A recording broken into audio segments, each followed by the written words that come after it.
Hello મારા વહાલા વહાલા વિદ્યાર્થી મિત્રો, કેમ છો? મજામાં? મારું નામ છે ફાલ્ગુન આદ્રોજા, હું રાજકોટથી છું અને તમે જોઈ રહ્યા છો ફિઝિક્સ વિથ ફાલ્ગુન સર.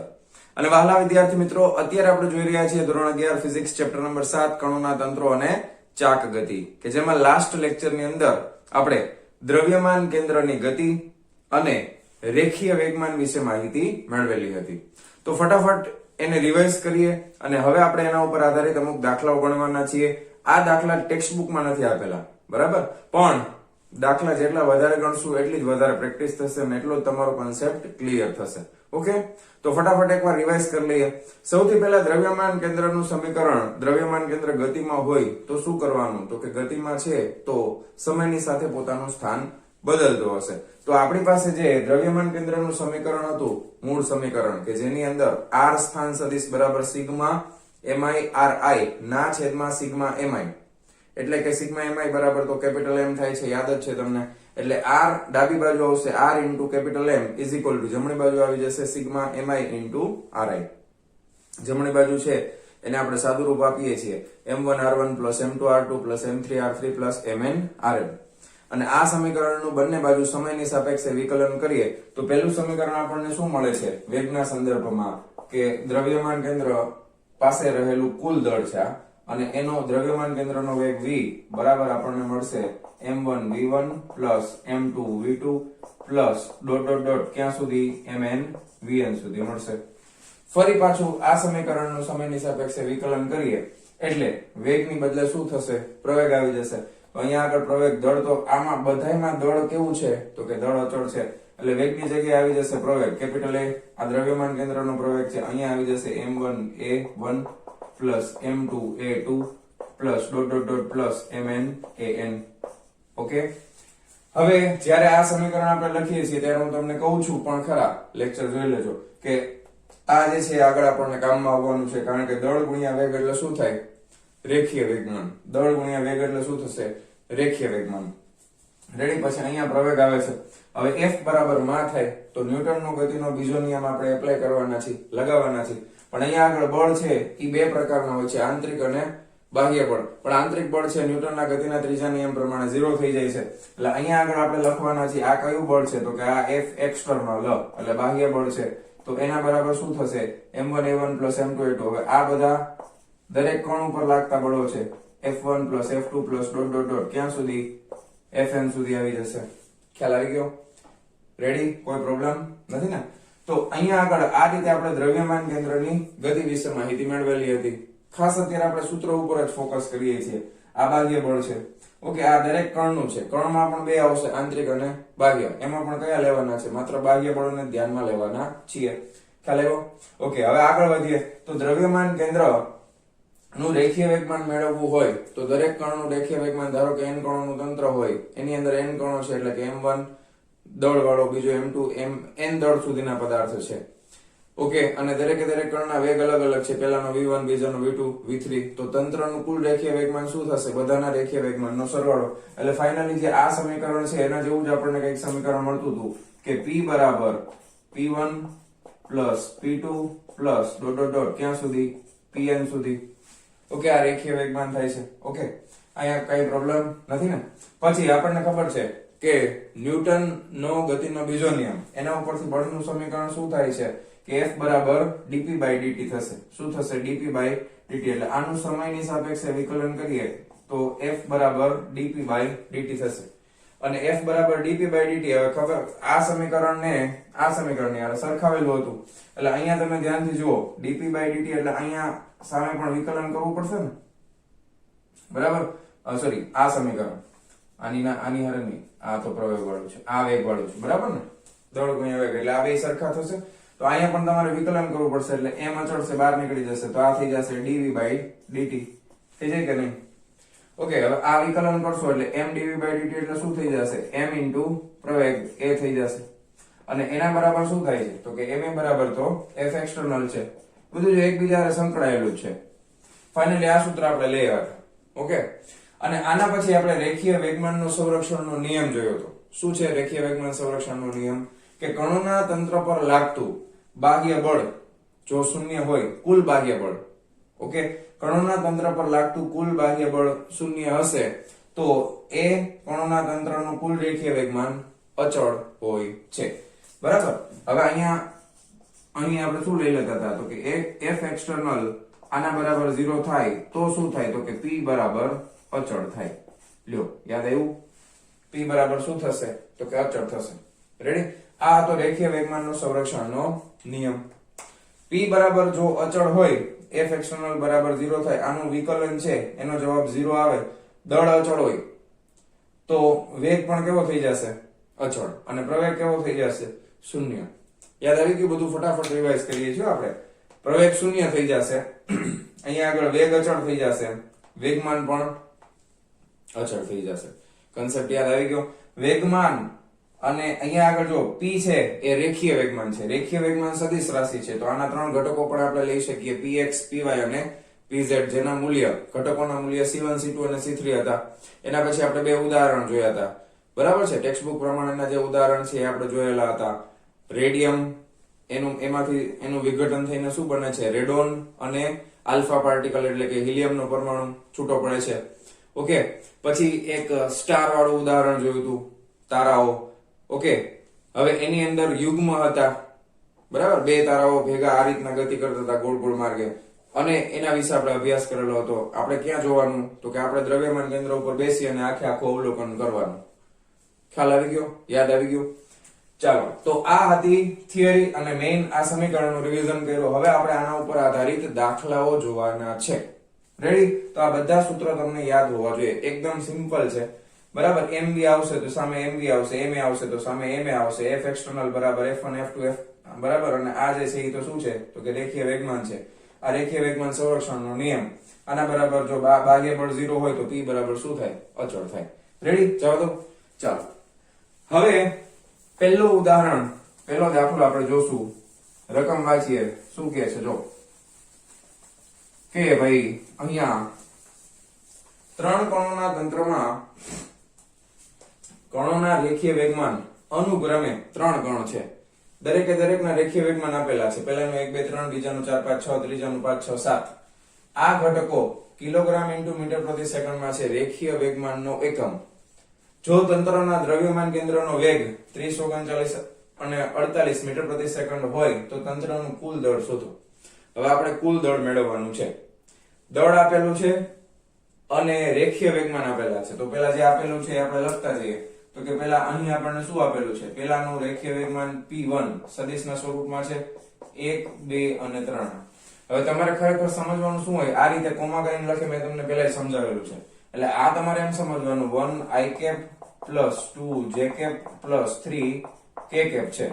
અને એકમ બધાયના આપેલા છે કિલોગ્રામ × મીટર પ્રતિ સેકન્ડ. ઓકે, આ લખેલું હોય તો એનો મતલબ આ થાય, અને આવી રીતે લખેલું હશે તો એનો મતલબ આ પણ થશે. કઈ વાંધો નથી. ઓકે, પછી એ જ રીતના P2 આપણને ખબર છે 4 5 6. ઓકે, અત્યારે તમારે સમજી લેવાનું આ 4 i cap plus 5 j cap plus 6 k cap એકમ શું છે? કિલોગ્રામ × મીટર પ્રતિ સેકન્ડ. એ જ રીતના ત્રીજાનું આપણને આપેલું છે રેખીય વેગમાન 5 6 અને 7 એટલે 5 i cap plus 6 j cap plus 7 k cap kilogram × metre પ્રતિ સેકન્ડ. હવે આ એકમ જો તંત્રના દ્રવ્યમાન કેન્દ્રનો વેગ કેપિટલ V બરાબર, યાદ આવ્યું? દ્રવ્યમાન કેન્દ્રનો વેગ આપણે કેપિટલ V થી લખ્યું હતું થિયરીમાં. તો આ છે 30, 39 અને 48 મીટર પ્રતિ સેકન્ડ. આને પણ કઈ રીતે લખાય તો કે 30 i cap plus 39 j cap plus 48 k cap. Okay, પાછળ લખી નાખીએ મીટર પ્રતિ સેકન્ડ. તો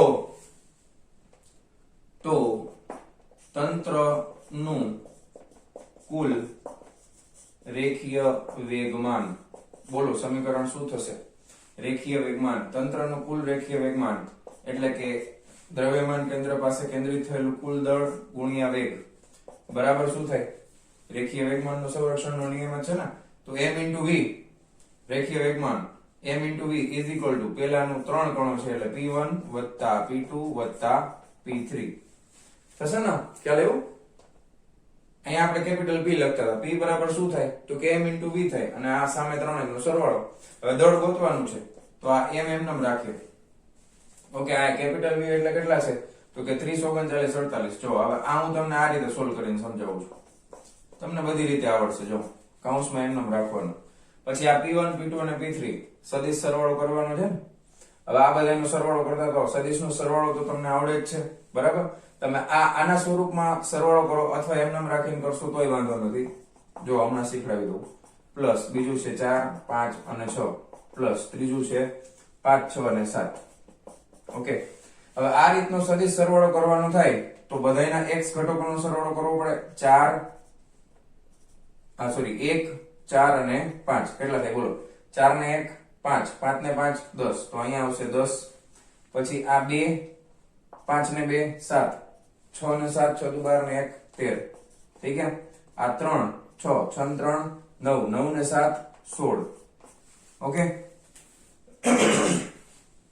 અને એના બરાબર આ છે. જો હવે આ અચળ સંખ્યા છે અને એના ગુણાકારમાં આ સદિશ છે. ધારો કે આ 30 k + 39 k + 48 k છે. તો આને કઈ રીતે લખાય? એકદમ સિમ્પલ. આનો ગુણાકાર અંદર ત્રણે ઘટકો આરે થશે. જો આને એમ લખાય m30 પછી m39 અને પછી m48. ઓકે, ખ્યાલ આવ્યો? હવે મારે m જોઈએ છે તો ત્રણેયના x ઘટક, y ઘટક અને z ઘટક બેયને સામસામે સરખાવવાના છે. ખ્યાલ આવ્યો? ત્રણેયના x ઘટકને, y ઘટકને અને z ઘટકને સરખાવતા. તો હવે અહીંયા જગ્યા ઓછી છે પણ કાંઈ વાંધો નહીં, અહીંયાથી હું લખી નાખીશ. બિલકુલ ચિંતા ન કરતા. હાલો, હવે અહીંયાથી આગળ વધીએ છીએ. તો સમીકરણની ડાબા અને જમણી બાજુને સરખાવતા અથવા તો અહીં x ઘટક, y ઘટક તથા z ઘટક ને સરખાવીએ. ચાલો, x ઘટકમાં શું છે? તો કે m30 બરાબર સામે શું છે? તો કે 10 છે ગુણાકારમાં. તો m ને કરતા બનાવો તો શું થાય? તો કે 10/30. તો 1/3. દળનો એકમ શું આવે? બોલો, કિલોગ્રામ આવશે ને? રેડી? આ x ઘટકને સરખાવ્યો. પછી y ઘટક.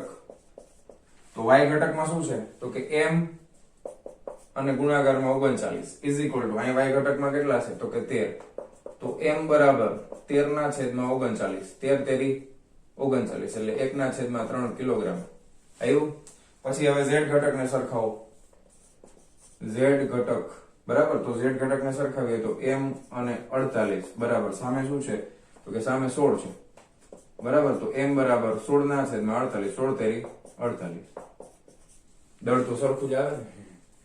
તો આપણા દાખલામાં કઈ ભૂલ નથી. જો બધાયમાં દળ કેટલો આવ્યો? 1/3 કિલોગ્રામ.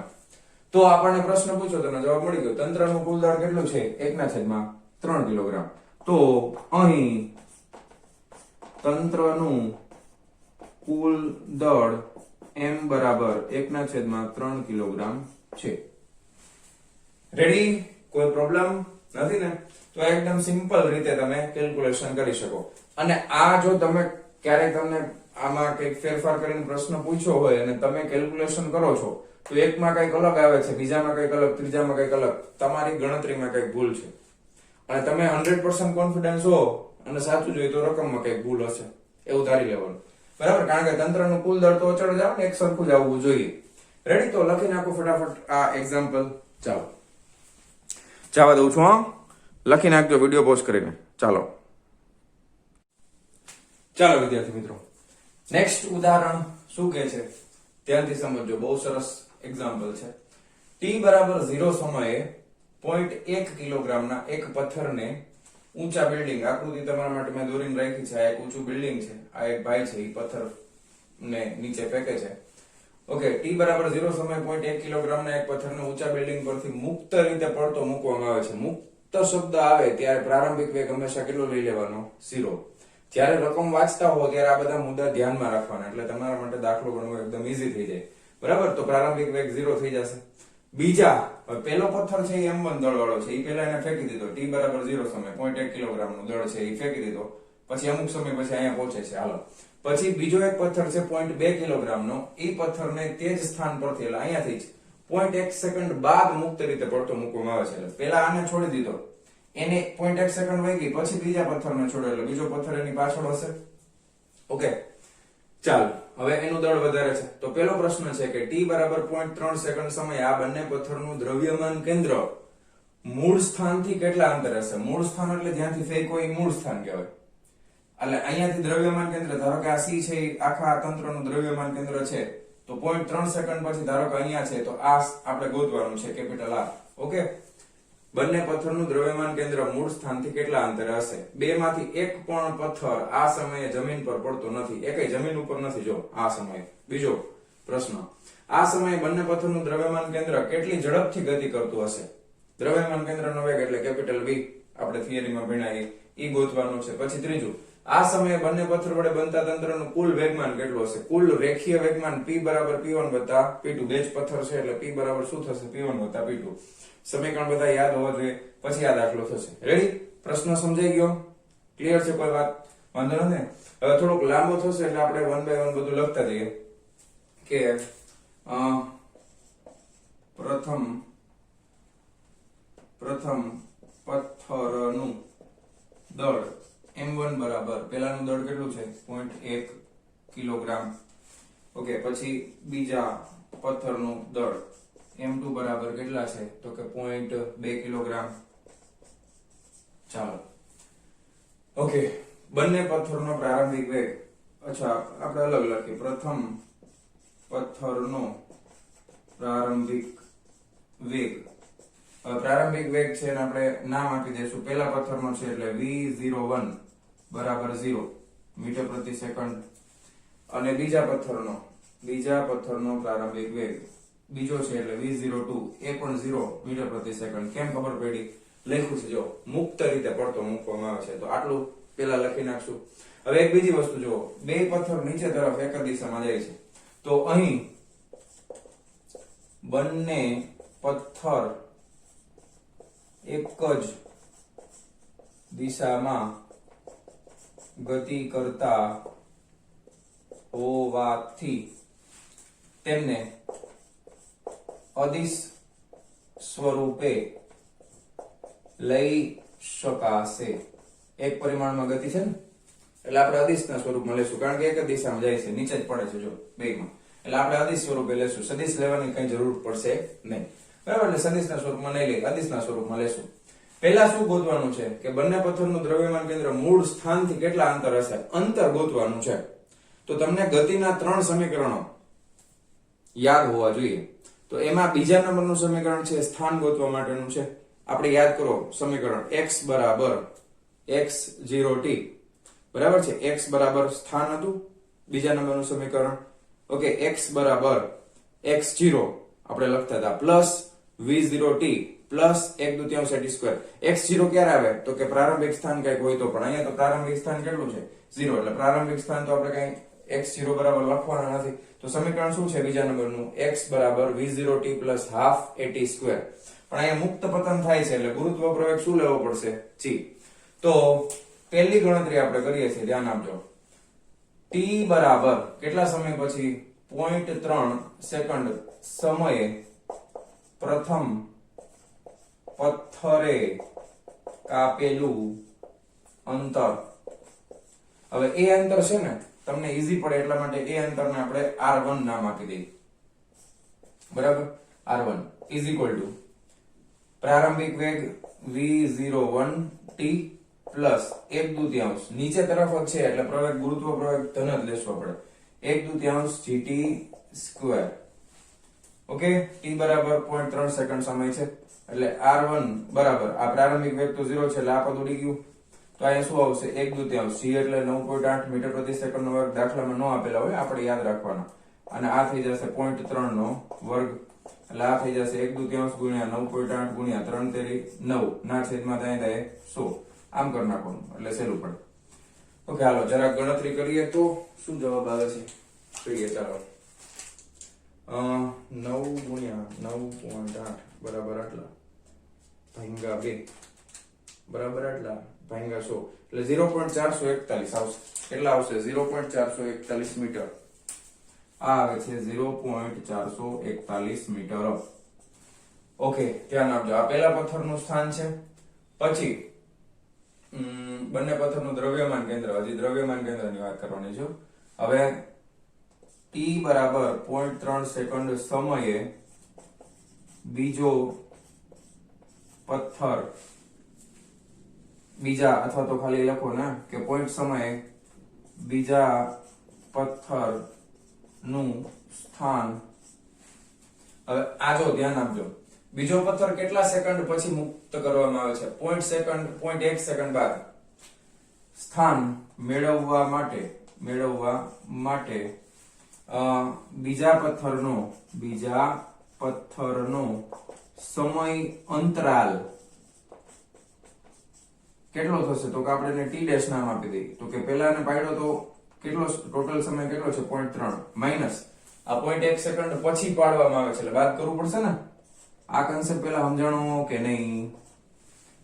જો પહેલો પથ્થર પડી ગયો, એના 0.3 સેકન્ડ તમારે ટોટલ ગણવાની છે. બીજો પથ્થર તમે 0.1 સેકન્ડ પછી પાડો છો, તો બીજા પથ્થરને પડવા માટે સમય વધ્યો કેટલો? 0.3 ટોટલ હતી અને 0.1 સુધી તેમનો માય હતો, પછી તમે પાડ્યો એટલે 0.2 સેકન્ડ જ મળી ને. તો આપણે એ અહીંયા બાદ કરવું પડે ને. તો 0.3 માઈનસ 0.1 બરાબર 0.2 સેકન્ડ. બરાબર, આને થોડુંક છૂટું લખું નકર વળી કે 25 ક્યાંથી આવશે? તો આ 0.2 સેકન્ડ છે. તો એના માટેનું સ્થાન ગોતવું છે, તો એને આપણે R2 બરાબર યાદ રાખજો V01 t ડેશ લેશું. ઓકે, બીજો પથ્થર છે ને V02 t dash plus half g t dash નો સ્ક્વેર.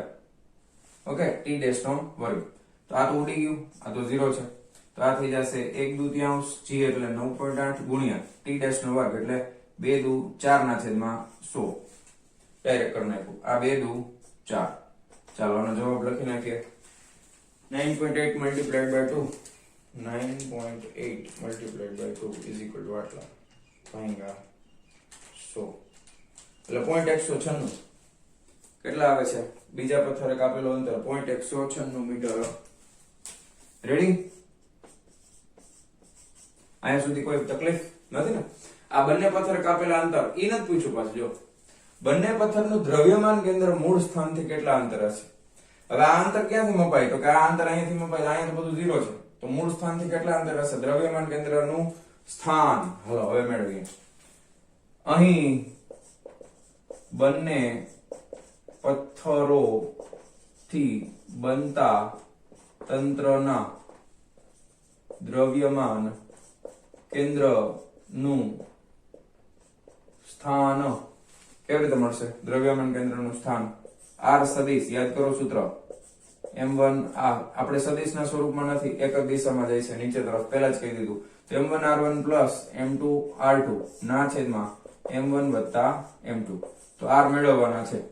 પહેલા પથ્થરનું દળ કેટલું છે? 0.1 ગુણ્યા એનું સ્થાન છે 0.441 વત્તા બીજા પથ્થરનું દળ છે 0.2 ગુણ્યા એનું સ્થાન છે 0.196 ના છેદમાં 2 નો સરવાળો 0.1 વત્તા 0.2. બરાબર ને? રેડી. હાલો હવે આ ગણતરી કરવાની છે, કરો ફટાફટ. હાલો કેલ્ક્યુલેટર રાખવાનો ભેગું બધાએ. 0.441 ગુણ્યા 0.1 બરાબર 0.0441. લ્યો એમને કર્યું તો થઈ જાય. બોલો, પણ ઉતાવળ છે ને આપણે. 0.2 ગુણ્યા 0.196 બરાબર 0.0392 ના છેદમાં 0.1 ને 0.2 0.3 થઈ ગયા. આમાં સરવાળો કરવાનો છે 0.0441. ઓકે, એના ભાગાકારમાં પાછા 0.3 એટલે 0.277. 0.277 પછી છગડા છે. હવે તમારે આને 277 ની બદલે અહીંયા આટલો કરી નાખો તોય વાંધો નથી. બરાબર? કેમાં છે? મીટરમાં છે ને? રેડી ને? ક્લિયર? મીટરમાં જ આવશે સ્થાન. તો આ દ્રવ્યમાન કેન્દ્રનું સ્થાન મળી ગયું. રેડી?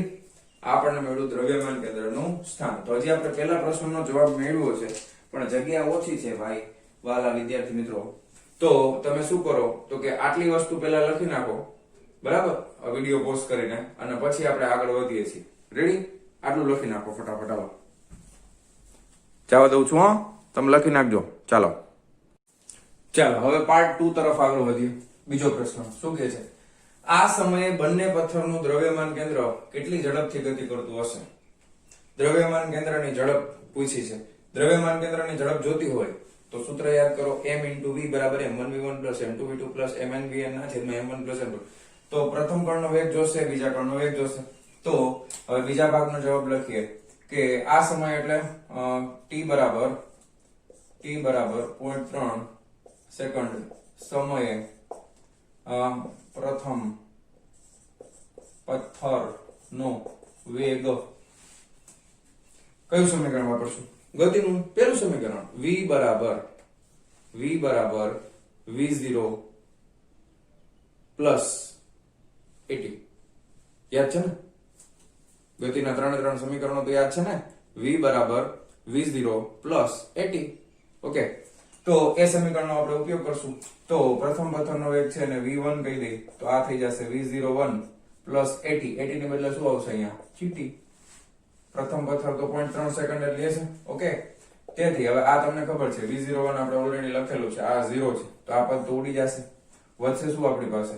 તો કે v1 બરાબર g એટલે 9.8 છે અને સમય છે 0.3. તો 9.8 ગુણ્યા 0.3 કરવા લો.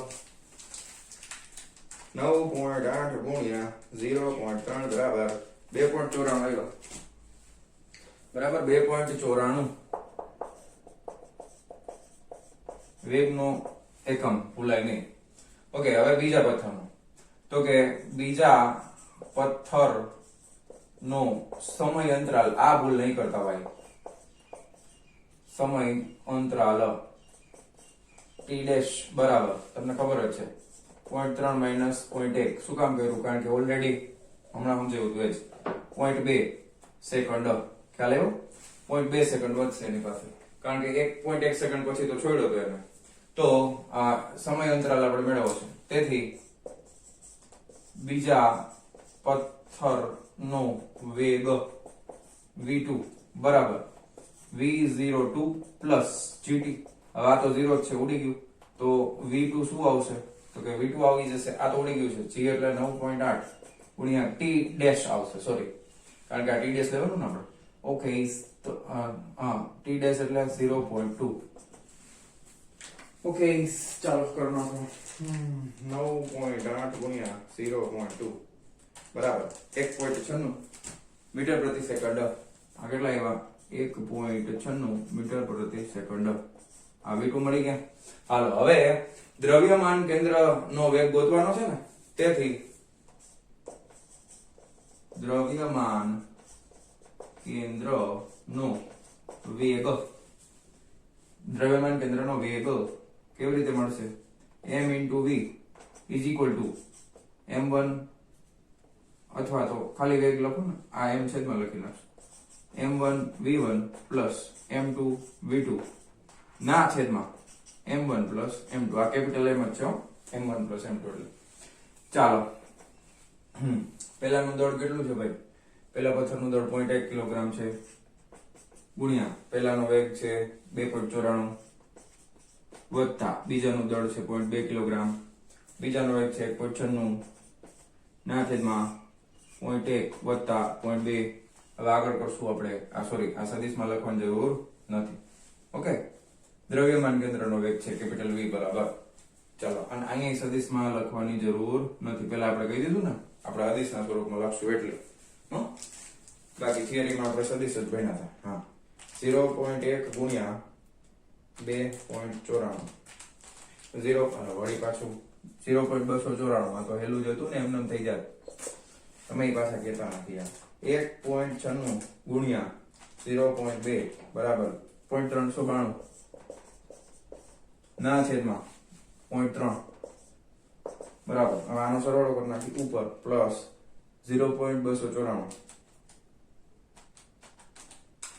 એટલે 0.686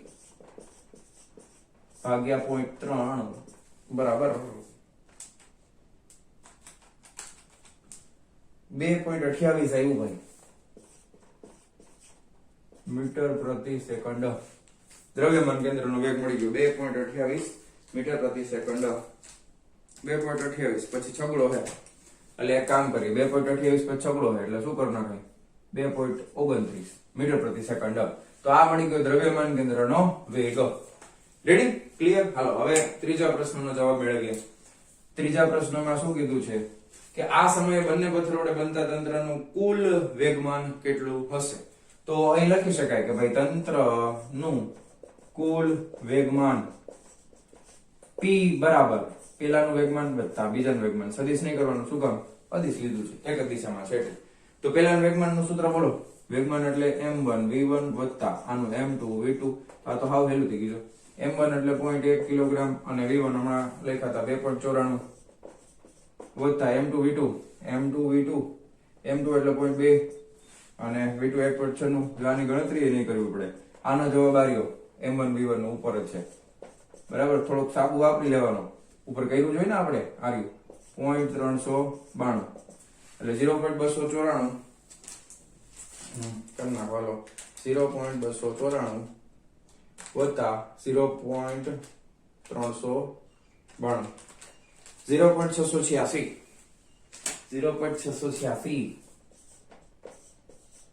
આવું આવે છે બરાબર 0.686 વેગ રેખીય વેગમાનનો એકમ કિલોગ્રામ ઇન્ટુ મીટર પ્રતિ સેકન્ડ તો આ તમારા ત્રણેય પ્રશ્નોના જવાબ બધાય સાચા જ છે ચિંતા ન કરતા બરાબર ચાલો અને આ આગળના જે છે એ લખી નાખો બહુ સરસ દાખલો છે તમારો બધો કન્સેપ્ટ ક્લિયર થઈ જાય ચાલો જવા દઉં છું તમે લખી નાખજો વિડીયો પોસ્ટ કરીને ચાલો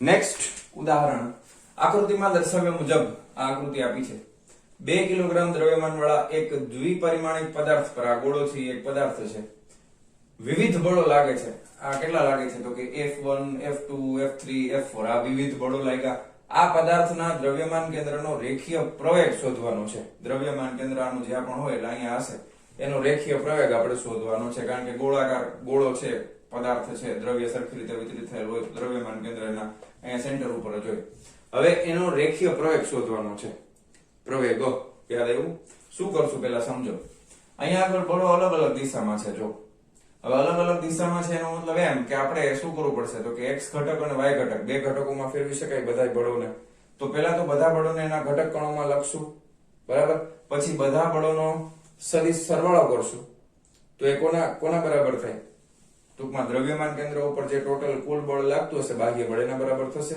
અને બાહ્ય બળ બરાબર F બરાબર માં એટલે કુલ દળ ગુણ્યા પ્રવેગ લઈ લેશું પ્રવેગને કરતા બનાવશું જવાબ મળી જશે કન્સેપ્ટ પેલા ખબર પડી ગઈ ઓકે તો પેલા આપણે લખશું કે અહીં બધા બળોને તેમના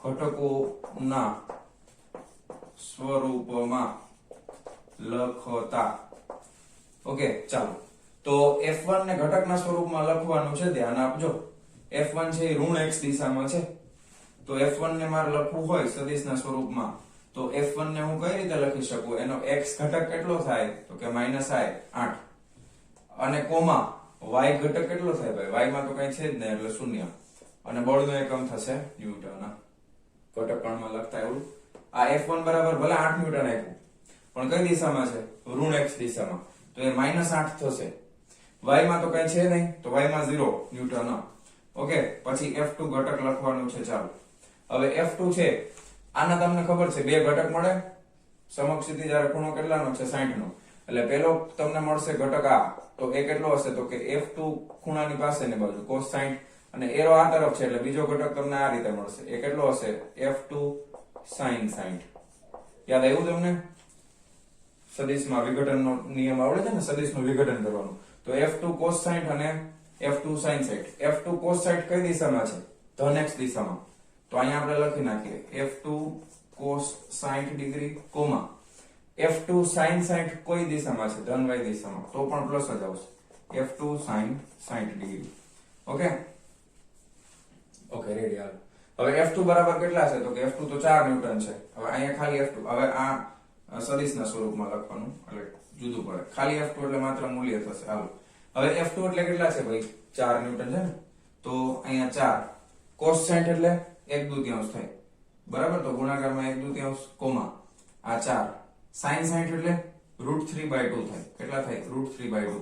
હવે આ દાખલામાં જ્યાં પણ √3 આવે કે √2 ગમે એ આવે એટલે રૂટને આપણે કઈ પોઈન્ટમાં ફેરવવાના નથી. પોઈન્ટમાં તમે ફેરવશો તો શું ખોટું પડે? તો કે ના, તોય સાચું પડે, પણ આમાં આપણે જરૂર નથી. એટલે આ 2 4 થઈ જશે, આ 2 4 થઈ જશે. એટલે આ F2 સદિશ કેવો મળ્યો આપણને? F2 સદિશ મળે છે 2 અને 2√3, બરાબર? 2 અહીંયા કોમા 2√3 અને એકમ લખવાનું ભૂલતા નહીં, ન્યૂટન. ચાલો હવે એ જ રીતના F3, તો કે F3 સદિશ છે એના પણ બે ઘટકો મળશે ને આપણને.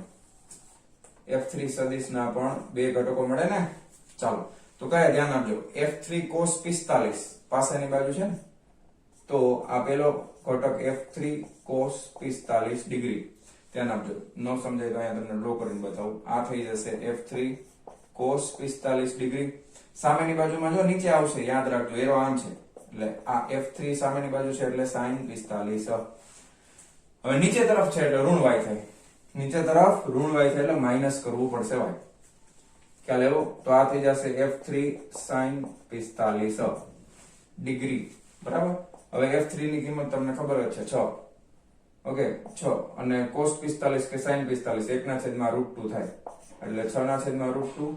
આ માઈનસ 6/√2 એકમ લખવાનું ભૂલતા નહીં, ન્યૂટન. તો આ F3 સદિશ મળી ગયો. Okay ready. હવે F4 નો વારો.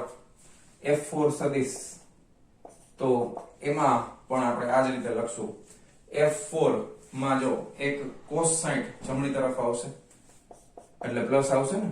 F4 cos 60 જમણી તરફ છે એટલે પ્લસ આવશે, બરાબર ને? આ F4 જો દોરીને બતાવું, આનો કોટકા F4 cos 60.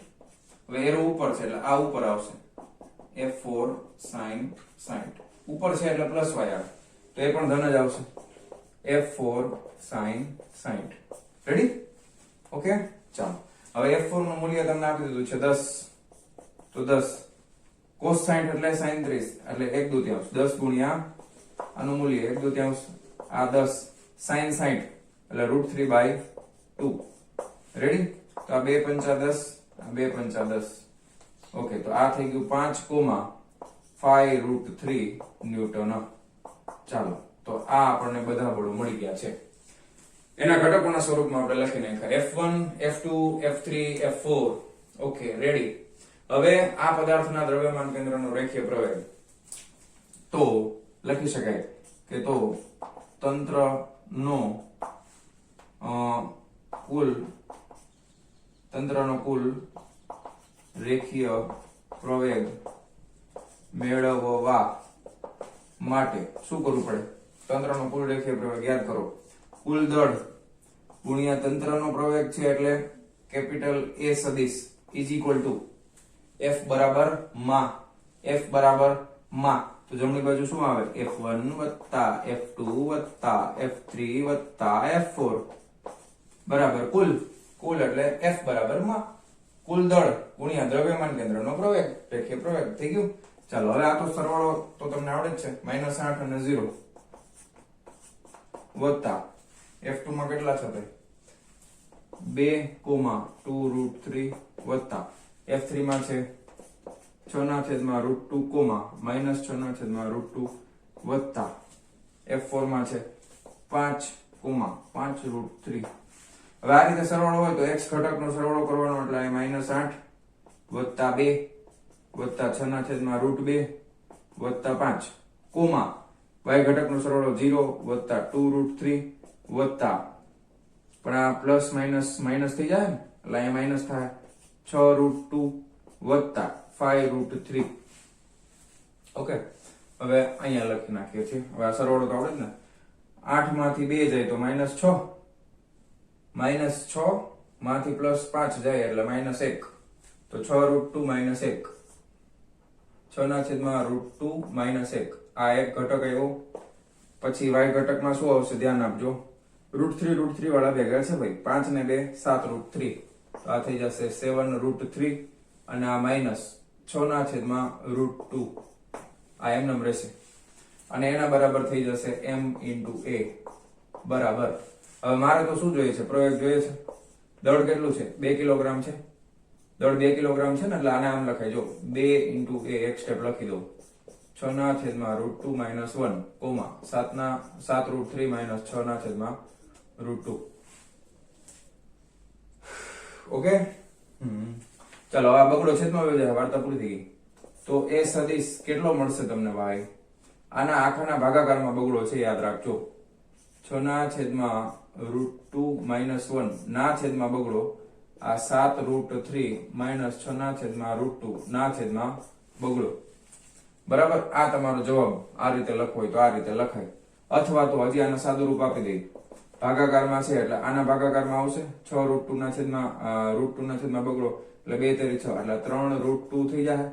આ માઇનસ આ 1 ના છેદમાં બગડો એટલે 1/2 આ તમારો x ઘટક જ છે આ ખાલી બરાબર. એટલે આ x ઘટક છે અને પાછું કાઉન્સ કરી નાખું તો તમને વધારે આઈડિયા આવશે. આ x ઘટક y ઘટકમાં તો કઈ ભાગાકાર આમાં એમ નામ રાખીએ 7 ના છેદમાં 2 √3 આ માઇનસ આમાં પડશે 2 તેરી 6 3 ના છેદમાં √2 આ એનો y ઘટક બરાબર. પ્રવેગનો એકમ મીટર પ્રતિ સેકન્ડ નો વર્ગ. આ જવાબ લ્યો.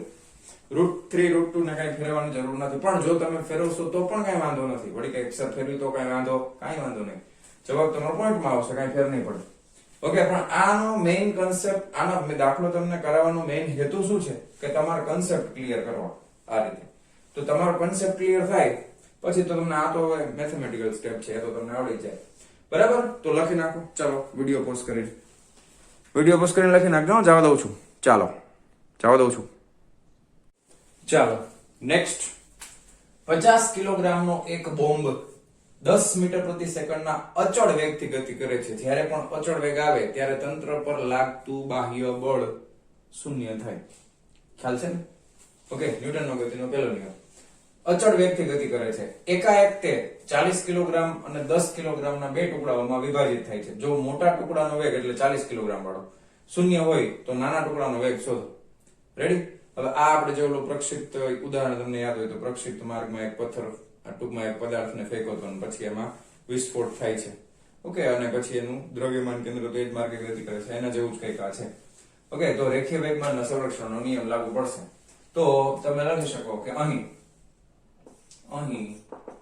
બોમ્બ અચળ વેગથી ગતિ કરતો હોવાથી તેના પર લાગતું બાહ્ય બળ શૂન્ય છે. તેથી રેખીય વેગમાનના સંરક્ષણના નિયમ પરથી શું લખી શકાય કે પ્રારંભિક રેખીય વેગમાન બરાબર અંતિમ રેખીય વેગમાન. પ્રારંભિક રેખીય વેગમાન એટલે પેલા બોમ્બ હતો એનું દળ કેપિટલ M છે. હવે એનું વેગ છે v બરાબર. હવે બે ટુકડા થઈ ગયા. પહેલા ટુકડાનું દળ m1 એનો વેગ v1 વત્તા બીજા ટુકડાનું દળ m2 એનો વેગ v2 બરાબર ને. રેખીય વેગમાન એટલે p બરાબર p1 p2. પ્રારંભિક અને અંતિમ સમાન હોવા જોઈએ બરાબર. રેડી?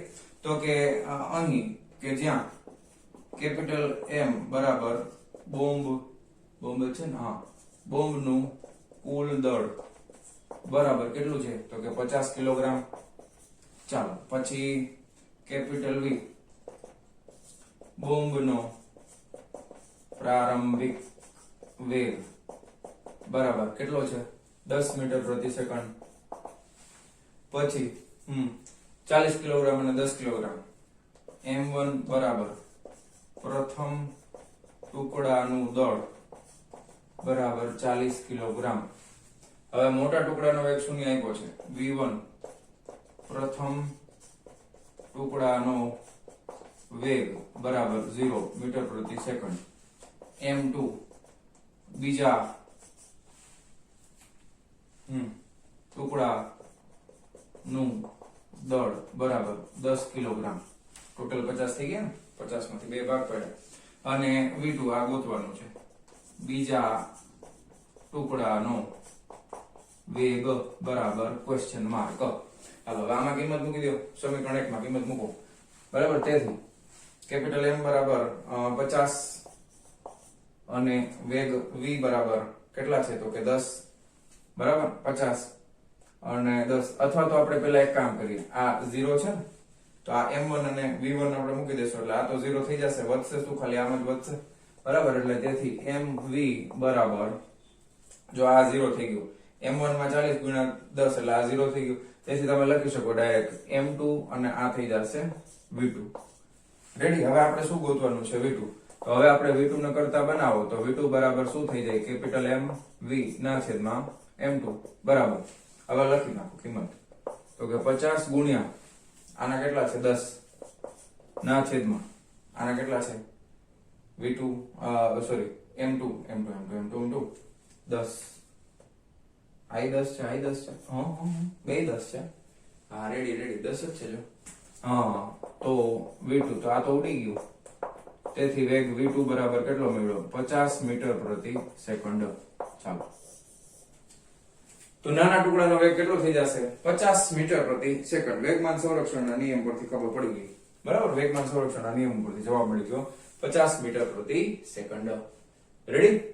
તો એકદમ સિમ્પલ દાખલો છે, લખી નાખો ફટાફટ વિડિયો પોઝ કરીને. ચાલો જવા દઉં છું, હા લખી નાખજો. ચાલો વિદ્યાર્થી મિત્રો, શું કહે છે દાખલો, 4 કિલોગ્રામ દળનો એક ગોળો દિવાલ સાથે 30 ડિગ્રી ખૂણે અથડાઈને પોતાની ગતિની મૂળ દિશા સાથે 60 ડિગ્રી કોણ બનાવતી દિશામાં પરાવર્તિત થાય છે. જો ગોળાનો દિવાલ સાથે સંપર્ક સમય 0.1 સેકન્ડ હોય તો દિવાલ પર લાગતું બળ શોધો. ગોળાનો પ્રારંભિક અને અંતિમ વેગ 1 મીટર પ્રતિ સેકન્ડ છે. વેગ બદલાતો નથી, જો પ્રારંભમાં 1 મીટર પ્રતિ સેકન્ડ, અંતિમ 1 મીટર પ્રતિ સેકન્ડ. હાલો હવે દિવાલ બનાવવી પડશે. ઓકે, દિવાલ બનાવવી પડશે, ગોળો બનાવવો પડશે તો તમને વધારે આઈડિયા આવશે. ચાલો આકૃતિ ખાસ સમજવાની છે. ધારો કે આ દિવાલ છે બરાબર. હવે દિવાલને આપણે y અક્ષ તરીકે લઈ લઈ.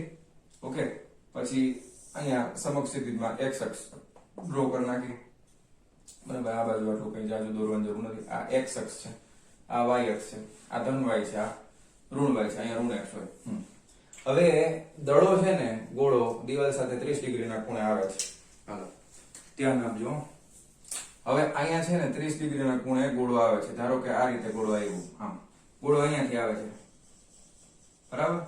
દિવાલની હારે કેટલો ખૂણો બનાવે તો કે આ દિવાલ છે, દિવાલની હારે ખૂણો બનાવે છે 30 નો. ઓકે, હવે ખાસ વાક્ય સમજો. પોતાની ગતિની મૂળ દિશા સાથે 60 નો કોણ બનાવતી દિશામાં પરાવર્તિત થાય છે.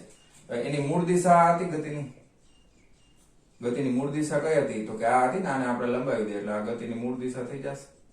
હવે આ ગતિની મૂળ દિશા સાથે કેટલાનો ખૂણો બનાવે છે 60 ડિગ્રીનો. ધ્યાન આપજો. હવે એક વસ્તુ તમે કોમન સેન્સ થી વિચારો કે આ રીતનું બનતું હોય, આ સીધી રેખા હોય ને આમ તમે ચોકડી બનાવો તો અહીંયા જેટલો ખૂણો બને એટલો જ અહીંયા બને, એટલે આ ખૂણો થશે 30 નો. સમજે છે? બધી રમત ખૂણાની છે. હવે આની હારે આ દિશા મૂળ દિશા હારે 60 નો, એટલે હજી અહીંયા 30 માં 30 ઉમેરવા પડે, એટલે અહીંયા હજી આપણે 30 ઉમેરી દઈએ એટલે આ રીતે પરાવર્તિત થશે. ખ્યાલ આવ્યો તમને? કારણ કે આ 30 અને આ પણ 30 થવો જોઈએ. તો મૂળ દિશા હારે ટોટલ ખૂણો કેટલાનો બની ગયો? આ 60 નો બની ગયો કે નહીં? સમજાણો ને કન્સેપ્ટ? ઓકે, હવે આમ જાય છે ગોળો, ભટકાણો, પછી મૂળ દિશા સાથે પરાવર્તન, આ દિશામાં પરાવર્તિત થયો. ચાલો દળ આપી દીધું છે. ઓકે, તો દિવાલ સાથેનો સંપર્ક સમય આપ્યો છે, તો દિવાલ પર લાગતું બળ શોધો. હવે બળ શોધવાનું છે. બોલો શું કરશું? તમારી પાસે દળ છે અને વેગ છે અને સમય છે. તો બળ એટલે શું થાય? વેગમાનમાં થતા ફેરફારનો સમય દર, dp/dt. f બરાબર dp/dt. યાદ છે કે નહીં? બરાબર. તો આપણે અહીંયા પ્રારંભિક વેગમાન અને અંતિમ વેગમાન ગોતી લઈએ, પછી વાર્તા પૂરી ન થઈ જાય. બરાબર ને? હાલો, તો પ્રારંભિક વેગમાન શરૂઆતમાં આ દિશા, વેગમાન સદિશ રાશિ છે એટલે p1 આ દિશામાં હોય અને અંતિમ વેગમાન છે p2 એ આ દિશામાં હોય. બરાબર. હવે જોજો, આ વેગમાનના ઘટકો આપણે ગોતવા પડશે, કારણ કે આ દિશામાં છે ને કઈ ખૂણો બનાવે છે, એટલે શું કરવું પડશે તો કે આના બે ઘટકો, આ દિશામાં છે એટલે બે ઘટકો મળે, તો એક સમક્ષ સ્થિતિજ ઘટક મળશે, તો આ ઘટક મળશે p1 અને અહીંયા જે ખૂણો બનતો હોય એ લેવો પડશે. તો તમે સમજજો, સાવ સિમ્પલ વસ્તુ કે અહીંયા તમે આખે આખું ખેંચી લો તો આ કાટકોણ ત્રિકોણ બને કે નહીં? આ 90 નો હોય, આ 30 નો હોય, ત્રિકોણના ત્રણેય ખૂણાનો સરવાળો કેટલો થાય? 180 થાય. ધ્યાનથી ફરીથી આ 30 આપ્યું છે, આ 90 તમને ખબર છે, 9 ને 3 12, 180 માંથી 120 કાઢ નાખો, કેટલા વધ્યા? 60. તો આ ખૂણો 60 નો થાય. બસ આટલું લોજિક તમારે લગાડવાનું છે, બરાબર? તો આ P1 cos 60 થઈ જશે અને એક શિરોલંબ ઘટક મળશે, એ આ દિશામાં હશે, એ કેટલો થઈ જશે? P1 sin 60. રેડી? ઓકે, કઈ પ્રોબ્લેમ નહીં. હવે બીજું તમે જો, આ 90 નો ખૂણો બનતો હોય, એમાંથી 30 નીકળી ગયા એટલે આ કેટલા થાય? 60 જ વધે ને, 3 થઈ ગયા. હવે આ P2 છે એ આ દિશામાં જાય છે, તો આને બે ઘટકો આપણને મળશે ને, એક મળશે આ દિશામાં જાય છે એટલે આ દિશામાં તમે સમજો P2 ની દિશા છે, તો આ સમક્ષિતિજ થઈ ગયું. તો આ ખૂણો, કારણ કે આ બે સમાંતર છે ને રેખા, તો અહીંયા 60 હોય તો આ પણ કેટલાનો થાય? આ પણ 60 નો જ થાય. ખબર પડી? તો આ તમને સમક્ષિતિજ ઘટક કેટલો મળશે? તો કે આ P2 cos 60 મળે અને એક ઘટક મળે શિરોલંબ, ઈ કેટલો મળે? P2 sin 60.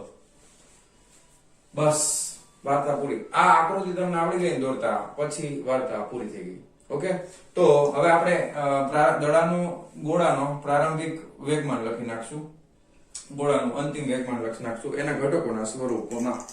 રેડી? ચાલો, તો હવે લખી નાખીએ છીએ કે અહીં આકૃતિ પ્રમાણે ગોળાનું પ્રારંભિક વેગમાન, ગોળાનું પ્રારંભિક વેગમાન P1 સદિશના સ્વરૂપમાં છે. તો P1 ના બે ઘટકો છે, એક x ઘટક છે, એક y ઘટક છે. એટલે તો આમ આને આ રીતે લખી શકો, P1 એટલે શું થાય? તો કે m1v1, અને m તો એક જ અચળ જ છે, તો mv1 લખી નાખશું, mv1 cos 60. આ કઈ દિશામાં છે? ધન x દિશામાં છે, એટલે અહીંયા આપણે x દિશા છે એટલે કે પઈ લખી શકો, અથવા ખાલી પ્લસ રાખશો તો પણ વાંધો નથી. પ્લસ કરીને y ઘટક કેટલો થશે? તો કે એનો y ઘટક છે P1 sin 60. P1 એટલે શું થાય? તો કે mv1 અને કેટલો થઈ જશે? sin 60. કઈ દિશામાં છે બોલો? ધન y દિશામાં છે. y માં એકમ સદિશ શું આવે? તો કે j કેપ આવે. રેડી?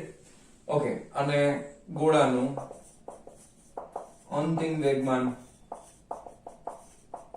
ગોળાનું અંતિમ વેગમાન P2 બરાબર mv2, વેગ તો એટલો ને એટલો છે. હવે જો ગોળાનું અંતિમ વેગમાન એટલે એક એનો x ઘટક છે, x ઘટક એ આ છે જો ઋણ x દિશામાં, એટલે P2 cos 60, P2 એટલે mv2 cos 60 અને i કેપ, પણ આગળ શું આવી જશે બોલો? માઈનસ. કેમ માઈનસ આવ્યું?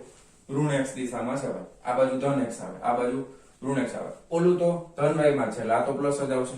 એ કેટલું થઈ જશે? P2 sin 60, P2 એટલે mv2 sin 60 અને કયો j કેપ આવશે? રેડી? y દિશામાં છે. તેથી વેગમાનમાં થતો ફેરફાર ડેલ્ટા p સદિશ બરાબર શું થાય? તો કે અંતિમ વેગમાન માઈનસ પ્રારંભિક વેગમાન. તો વેગમાનમાં થતો ફેરફાર P2 માઈનસ P1. હલો આ કરી નાખો, minus mv2 cos 60 i cap plus mv2 sin 60 j cap. હવે આ માઈનસ આ કરવાનું છે એટલે minus mv1 cos 60 i cap plus plus minus minus mv1 sin 60 અને j કેપ. બરાબર? હાલો, પરંતુ તમને એક વસ્તુ આપી છે, જો ગોળાનો પ્રારંભિક અને અંતિમ વેગ 1 મીટર પ્રતિ સેકન્ડ છે, પરંતુ અહીં v1 બરાબર v2 બરાબર v બરાબર 1 મીટર પ્રતિ સેકન્ડ હોવાથી, એવું આપણે હોવાથી કરશું એટલે અહીંયા તમે v1 અને v2 ની જગ્યાએ બધે v લખી નાખશો. બરાબર? હવે હું ઈ સ્ટેપ હું ખાઈ જાઉં છું, તમે લખજો. બરાબર? તો અહીંયા હું v ની 1 ને 2 કાઢી નાખું છું, ખાલી શું કરી નાખું છું? v. અથવા તમે એક કામ કરો, અહીંયા તમે સ્ટાર્ટિંગ માં લખી નાખજો. અહીં આ વાક્ય છે ને, આ વાક્ય તમે અહીંયા લખી નાખો અને પછી આની જગ્યાએ v1 ની જગ્યાએ v કરી નાખો, બધે ચાલશે, કાંઈ વાંધો નથી. બરાબર? તો આ પ્રારંભિક અંતિમ પહેલેથી જ કરી નાખો. બસ ચાલો, એટલી માથાકૂટ ઓછી આપણે v1 v2 ની. રેડી? સમજાણું શું કર્યું?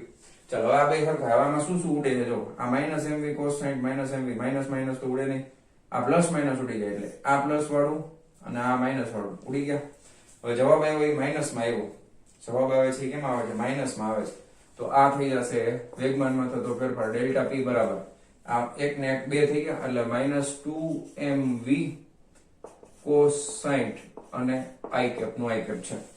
ચાલો હવે કિંમત મૂકી દઈએ. -2 ગોળાનું દળ કેટલું છે? 4 કિલોગ્રામ. તો 4 અને વેગ છે 1 cos 60 એટલે 1 2 થઈ બગડો કેન્સલ એટલે આ આવ્યા -4. વેગમાન આ i કેપ છે. વેગમાનનો એકમ શું થાય બોલો? કિલોગ્રામ ઇન્ટુ મીટર પ્રતિ સેકન્ડ. આ વેગમાનમાં થતો ફેરફાર મેળવો. ઓકે, હવે આ દડાના વેગમાનમાં આટલો ફેરફાર થાય છે. હવે દડાના વેગમાનમાં જેટલો ફેરફાર થાય છે તો દિવાલને મળતું વેગમાન કેટલું હોય? તો કે દિવાલને મળતું વેગમાન એની વિરુદ્ધ દિશામાં હોય. દિવાલને મળતું વેગમાન ક્યાં હોય? એની એક્ઝેક્ટ વિરુદ્ધ દિશામાં. આ ઋણ x દિશામાં છે તો લખી શકાય કે તેથી દિવાલને મળતું વેગમાન, કારણ કે દડાનું વેગમાનમાં ફેરફાર આમ થાય તો દિવાલમાં એની ન્યૂટનના ગતિના ત્રીજા નિયમ પ્રમાણે વિરુદ્ધ દિશામાં થાય ને, તો તેથી દિવાલને મળતું વેગમાન ડેલ્ટા પી, દિવાલને એમાં લખવું સંજ્ઞા નથી લખ્યું, મળતું વેગમાન કેટલું થઈ જશે? 4i cap kilogram into metre પ્રતિ સેકન્ડ. ખ્યાલ આવ્યો?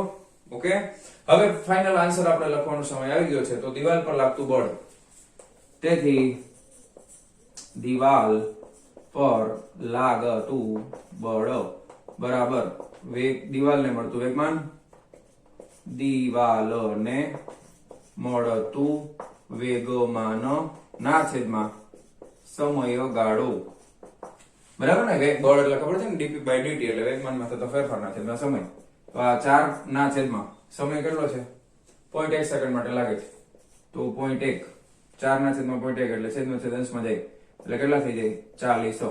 અને આ બળ છે એટલે એકમ શું આવશે? ન્યૂટન. ઓકે, તેથી દિવાલ પર લાગતું બળ કેટલું થઈ જશે? 40 ન્યૂટન. રેડી? આ પ્લસ i કેપ માં આવશે અથવા તો તમે 40 અહીંયા પછી i કેપ કરી નાખો પછી લખો ન્યૂટન. તેથી દિવાલ પર લાગતું બળ ધન x દિશામાં 40 ન્યૂટન જેટલું હશે. દિવાલ ઉપર કેટલું બળ લાગશે? ધન x દિશામાં 40 ન્યૂટન જેટલું બળ લાગશે. રેડી? તે તમારે આમાં વાક્ય લખો જ લખેલો. ચાલો, તો મારા વહાલા વિદ્યાર્થી મિત્રો, વિડિયો પોઝ કરીને લખી નાખજો. આળસ બિલકુલ કરતા નહીં. તમને એમ થાય કે સર ટેક્સ્ટ બુકમાં નથી તોય કરવાના. જેટલી વધારે પ્રેક્ટિસ કરશો એટલો જ ફાયદો થશે. મારા માટે તો કઈ કરાવતો નથી, તમારા માટે જ છે જે કંઈ પણ છે એ બધું. અને એવી આશા છે કે તમને કોઈ દિવસ કઈ પ્રોબ્લેમ ના થાય. ઘણા બધા સ્ટુડન્ટના મેસેજ આવે સર દાખલા ગણવામાં બહુ પ્રોબ્લેમ થાય, દાખલા નથી ફાવતા. દાખલામાં એવું છે કે ભાઈ જેટલી પ્રેક્ટિસ કરશો એટલું જ તમને સારું રિઝલ્ટ મળશે. ઓકે, એટલે જેટલા દાખલા બને એટલા તમારે મેક્સિમમ તમે ગણો, બરાબર, અને લખીને પાકા કરો. લાસ્ટ લેક્ચરમાં કીધું હતું તો એ રીતે કરશો તો તમને વધારે બેનિફિટ થશે. અને આ દાખલા નકામા નથી જવાના. તમારી JEE ની અથવા નીટની એક્ઝામમાં પણ આ બધા દાખલા ગણેલા હશે તો તમારો કોન્સેપ્ટ એકદમ ક્લિયર બનશે. ઓકે, તો મારા વહાલા વિદ્યાર્થી મિત્રો, આજનો આ લેક્ચર આપણે અહીંયા પૂરો કરીએ છીએ. મળીએ છીએ નેક્સ્ટ વિડિયો લેક્ચરમાં આના પછીના ટોપિકની સાથે. ત્યાં સુધી આવજો.